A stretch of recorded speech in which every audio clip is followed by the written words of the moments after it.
Hey, it's Craig. I just wanted to let you know that you can listen to Canadian History X early and ad-free on Amazon Music, included with Prime. Greetings and welcome to another episode of Canadian History X. If you'd like to support the podcast, you can. Just go to patreon.com/CanadaEHX. You can also visit my website, canadaehx.ca, and put in a donation through PayPal. His name is well known in Canada, especially in southern Alberta, and his impact on the history of Canada is immense. He is Chief Crowfoot, and today I am looking at his life and the legacy he left after his death. Crowfoot was born in 1830 in Rupert's Land to the Kainai people, called the Bloods by traders, who were members of the Blackfoot Confederacy. His father was Pax a Knife, and his mother was attacked towards home, and he was born with the name Short Close. When he was 5 years old, his father was killed during a raid on their camp by the Crow tribe. Following the death of his father, his mother remarried to a member of the Siksika tribe called Many Names. Short Close was adopted into the tribe, and his name would become Bear Ghost. It is with this tribe he would become known for his abilities as not only a warrior, but also a leader. By the age of 10, Crowfoot was so skilled with horses he was in charge of his stepfather's horses.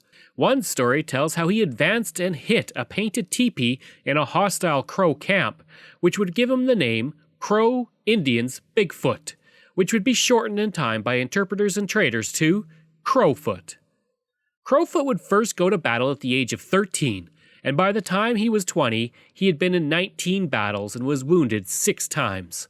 At one point, it is said that in full view of his camp he killed a grizzly bear himself with a spear. When he reached manhood, Crowfoot began to leave behind the warrior path and seldom went to war. As he became leader of his people, he would focus on raising horses and leading his people.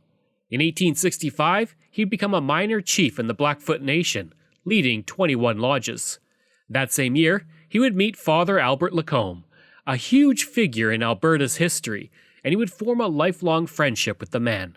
He respected Lacombe enough that he allowed him to preach Christianity to his people, although Crowfoot never did convert. His bravery and determination would gain him the respect from other Blackfoot, but it was not just that.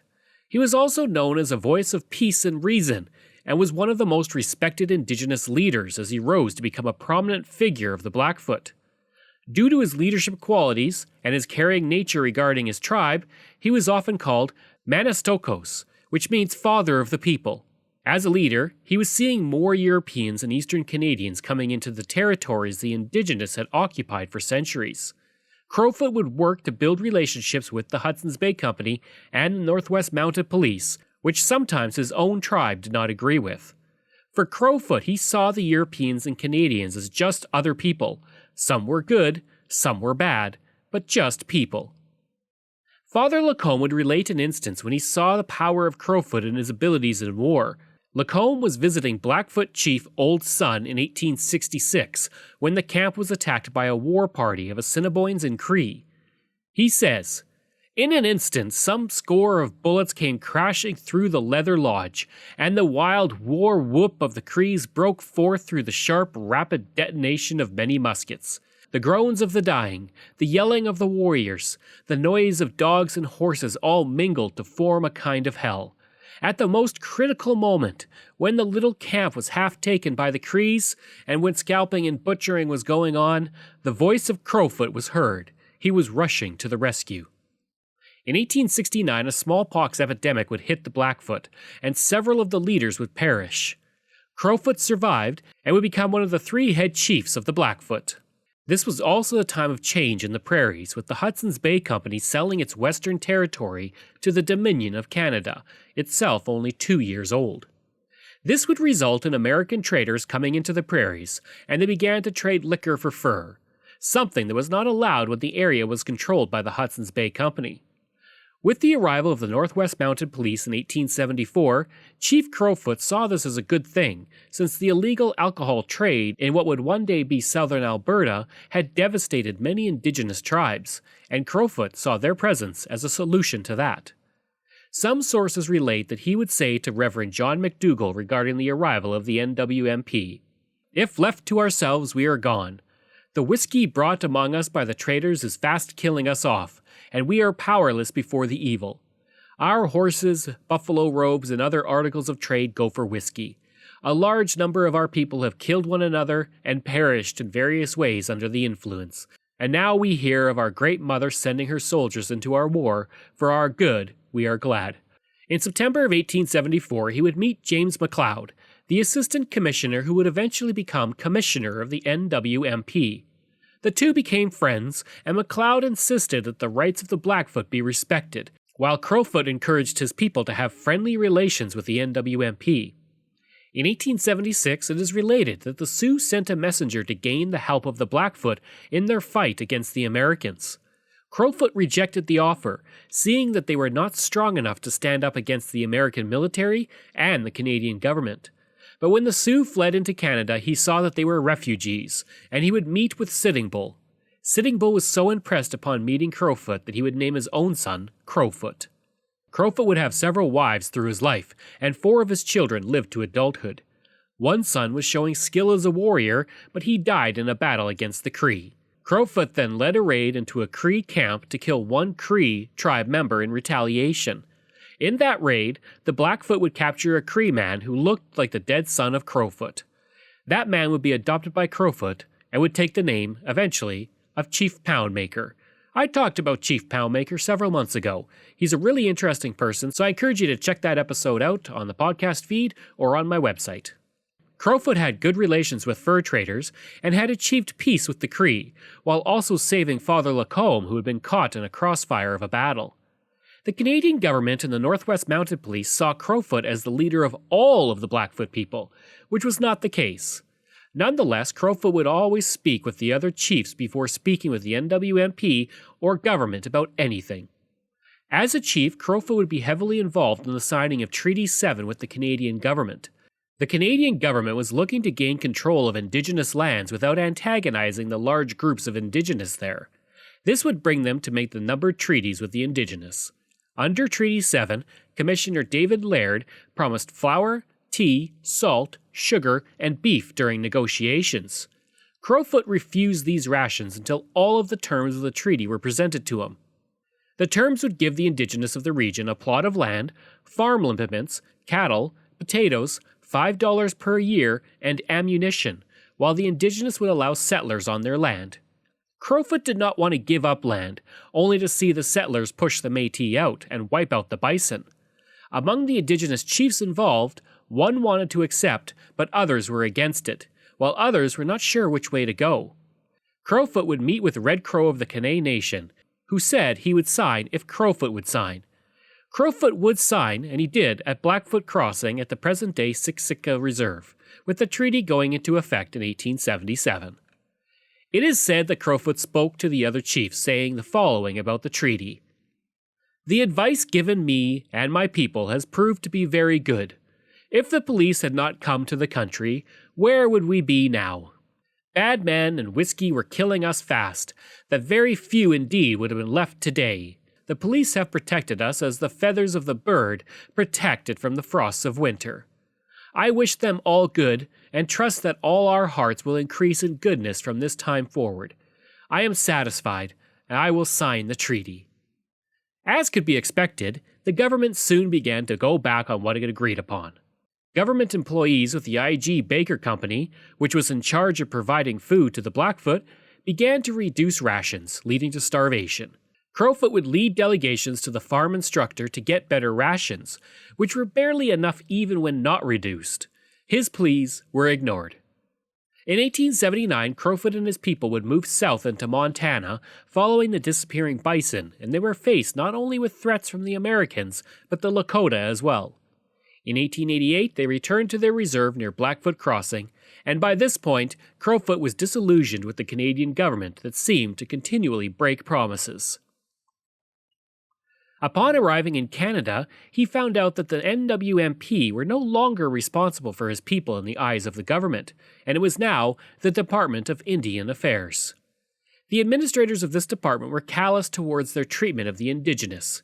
This would lead Crowfoot to openly defy the NWMP for the first time in 1882, when they attempted to arrest a minor chief of the Blackfoot. It was said that the chief had stolen a horse when in fact he had paid for it, and Crowfoot protected him in the camp. As the Canadian Pacific Railway was coming through what would one day be Alberta, Crowfoot would negotiate with Father Lacombe, who convinced Crowfoot to recommend to the Blackfoot Nation that it be allowed to move through, which Crowfoot did.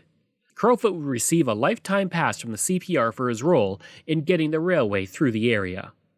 When the Northwest Rebellion took place in 1885, after a Métis provisional government was set up in Saskatchewan, Crowfoot removed himself and his people from the fighting. Crowfoot and his people did not participate in the rebellion, but not because they were loyal to Canada, but because Crowfoot knew it was a losing battle. But both sides of the conflict sought support from Crowfoot and the Blackfoot Nation. His warriors had such high respect for him that Crowfoot was able to keep his people from being involved in the fighting. And while Crowfoot remained out of the fighting, he did allow Cree refugees into his camp during the rebellion. The Canadian government saw his decision not to fight as loyalty to them, even if that wasn't the case, and he would be celebrated in eastern Canada for it. When the rebellion was over, Chief Poundmaker was wrongfully charged and convicted of treason despite not really taking part. He would be exonerated in 2019 by Prime Minister Justin Trudeau.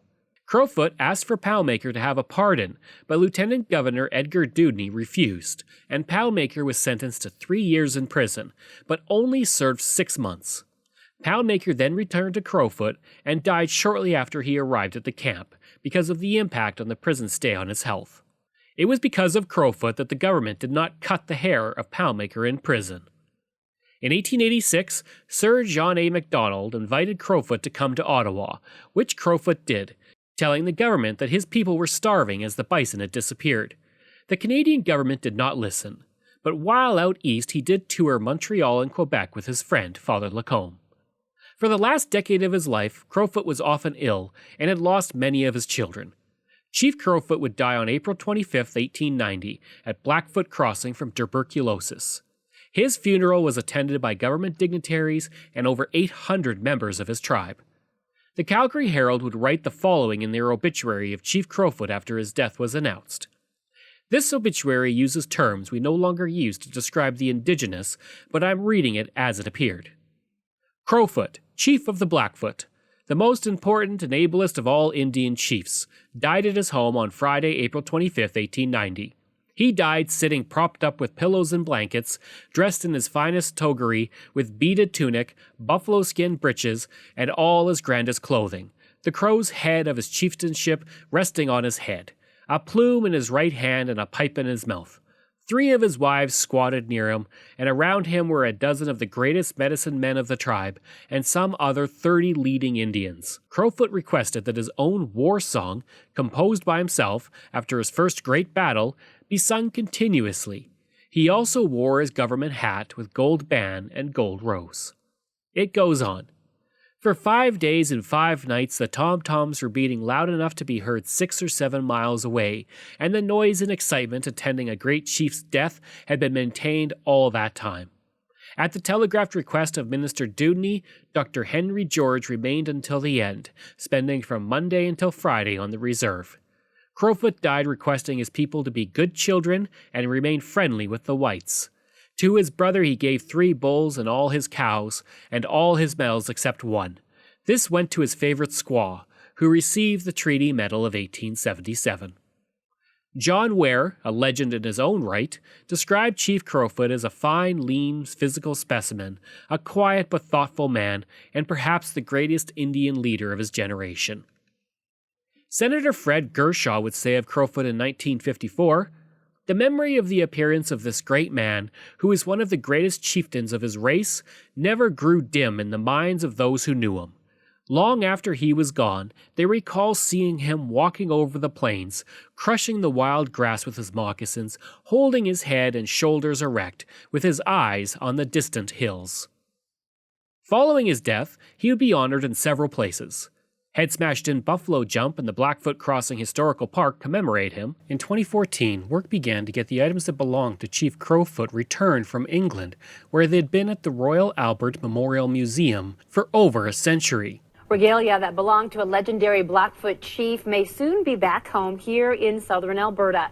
It's been sitting in a British museum for more than a century. Crowfoot was a key figure in our province's history at a very turbulent time. Now a Blackfoot curator wants to bring the chief's artifacts back. Alison Dempster has the story. That is part of the collection. Herman Yellow Old Woman is a curator on a mission. And possibly the pipe back. He wants to bring back regalia that belonged to Chief Crowfoot in the late 1800s. For now, it remains in a museum in Exeter, England. I was just open and honest about it, and I said, well, isn't it about time Crowfoot came home? As a curator, my concern is that all audiences benefit from this collection. But repatriation, of course, is also a process of healing, and that is really the crux of why an act of repatriation is so important. Yellow Old Woman went to England recently to see the artifacts in person. He was part of a Blackfoot delegation invited by the museum. Even talking about it now, I still feel the goosebumps that I got. The Crowfoot collection includes a beaded deerskin jacket and leggings, a bow case and quiver, and an embroidered pouch. The Royal Albert Memorial Museum purchased all of it from an Indian agent in 1904 for £10. Crowfoot was a Blackfoot chief at a turbulent time. Bison were disappearing and his people faced disease and starvation. In 1877, he signed Treaty 7 and was known as a peacemaker. His acknowledgement of the inevitability of his people's changing way of life was, again, something that made him deeply sad, but that he understood was almost inevitable. There are still a number of hurdles ahead for Yellow Old Woman. British government officials need to approve the repatriation, and it will likely cost tens of thousands of dollars. But he says it's important for Blackfoot students to be able to learn about Crowfoot through the regalia. Our children are starting to lose their identity, the language, and I think for these kind of artifacts to come back will give them a boost.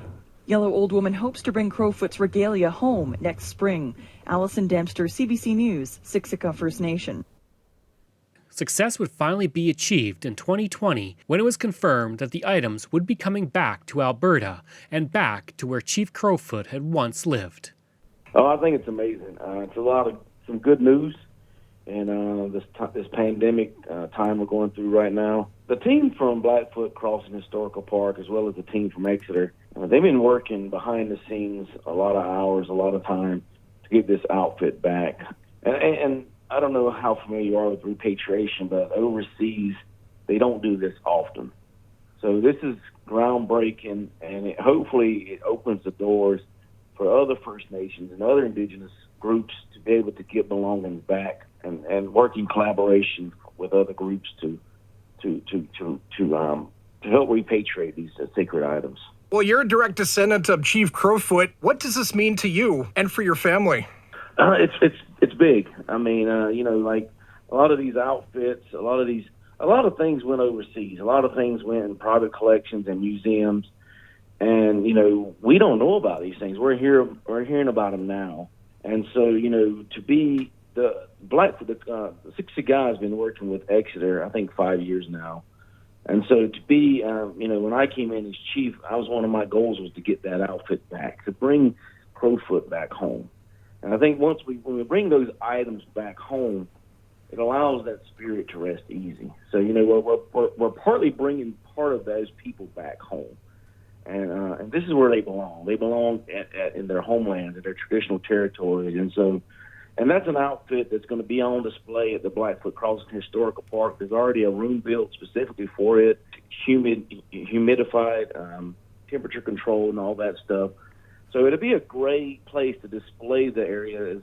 The outfit is also is a teaching, and to show people, hey, look, you learn about things in history, but you can actually see it. You can actually touch it. Well, maybe not touch it, but you can actually see it and say, this is real. This is living history. The Blackfoot people, and then also too from our family. I can take my son and say, this was your great great great grandfather's outfit. He was the head signer, one of the head signers of Treaty 7, and so it brings great pride to be able to show those things off and to see them in person. The plaque for Crowfoot reads, The great warrior, orator, and peacemaker who won the title Manistokis, father of his people, was born of blood, but became a leading chief in the Blackfoot among whom he was raised. Convinced that peace best served the Blackfoot interest, he promoted intertribal amity, adopting the Cree, Poundmaker, as his son. He persuaded the Blackfoot to sign Treaty No. 7 in 1877 and held them aloof from the rebellion of 1885, pursuing a policy of wary cooperation. In the book Heritage of the High Country, Crowfoot is described as such.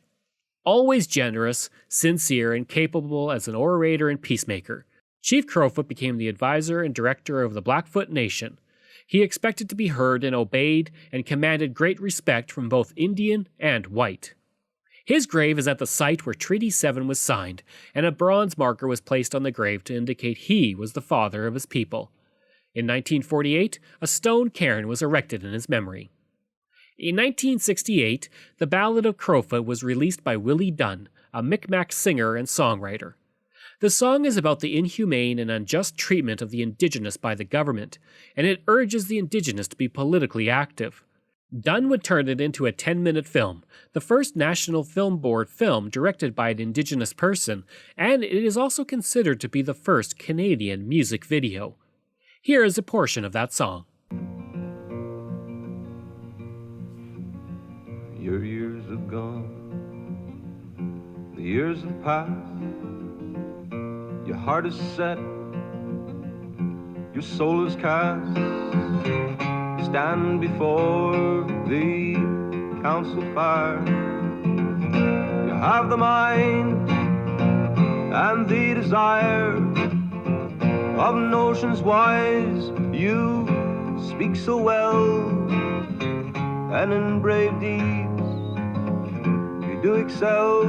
And it's 1853, and you stand the chief of Confederacy. You are the leader, you are the chief. You stand against both liar and thief. They trade, raise whiskey, steal your land, and they're coming in swift like the wind-blown sand. They shoot the buffalo, kill the game, and send their preachers into shame. And it's 1864, and you think of peace, and you think of war. Crowfoot, Crowfoot, why the tears? You've been a brave man for many years. In 2008, Chief Crowfoot was inducted into the North America Railway Hall of Fame, and in 2009, a C-train station in Calgary was named for him. But I'm going to close this episode out with a quote that's been attributed to him, and I think it's a wonderful quote. Near his death, he is quoted as saying, "What is life? It is the flash of a firefly in the night. It is the breath of a buffalo in the wintertime. It is a little shadow that runs across the grass and loses itself in the sunset." I hope you enjoyed that episode of Canadian History X, and if you did, please leave a rating and review. You can reach me at craig@canadaehx.com, or you can visit my website where you'll see hundreds of articles on Canada's history, as well as all my podcast episodes. Go to canadaehx.com. And if you want to support the podcast, you can. Just go to patreon.com/CanadaEHX. Just like all of these wonderful patrons have. Aaron O'Hara, Robert Dunseith, Todd Casey, Catherine Roy, Luke S., Vic Hedges, J.P. Bear, Jason Hall, Phil Maynard, Spencer M., and Iris Gray. Information comes from the Canadian Encyclopedia, North America Railway Hall of Fame, the Encyclopedia of the Plains, Alberta Champions, Biographic.ca, Wikipedia, Parks Canada, Windspeaker.com, DailyView.ca, Heritage of the High Country, Calgary Herald's Tales of the Old Town, John Ware's Cow Country, Louis Riel and His People, The Pioneer West, and Adventurous Albertans. Thanks, we'll see you again next time.